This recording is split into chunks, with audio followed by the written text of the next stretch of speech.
होता है और यहोवा नामक उसको फैक्ट्री में दे दी दिया जाता है।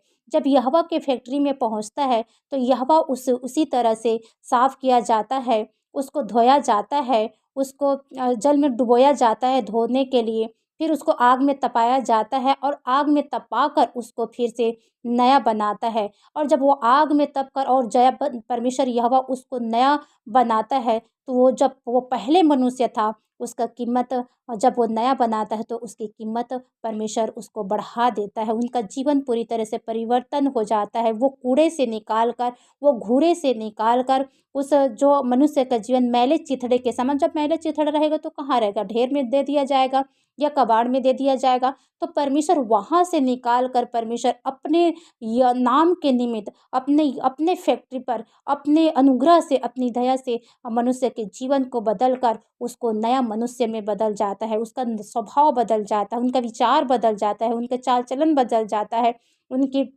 जो पर जो स परिस्थिति वो सुधर जाता है। और इस प्रकार परमेश्वर जब उसको वहाँ से लाया जाता है बाहर, तब लोग देखकर इस बातों को जब लोगों के सामने इसको प्रेज़ेंट किया जाता है, तो उसकी कीमत बढ़ जाती है। उसी तरह से जब वस्तुओं को जो निकम्मा जानकर फेंक दिया जाता है और जब उसको नया बनाया जाता है, उसकी कीमत बढ़ जाती है। वैसे परमेश्वर हमारी कीमत को भी परमेश्वर बढ़ा देता है। तो खुदावन इस खूबसूरत दर्शनों और प्रकाशनों को देकर परमेश्वर ने बात किया। अगर आप भी सोचते हैं कि मैं किसी काम की नहीं हूँ, तो आप ये जानें कि आप भी यहोवा के नामक फैक्ट्री में अपने आप को दे दीजिए। परमेश्वर नया बनाने का सामर्थ्य रखता है, वो सब कुछ कर सकता है। वो आपकी कीमत को बढ़ा सकता है, वो आपकी महिमा को बढ़ा सकता है परमेश्वर पिता। तो इसलिए खुदावन का मैं धन्यवाद देती हूँ, इसके द्वारा परमेश्वर आप सभी को आशीष को दे। Praise the Lord. जय मसीह की।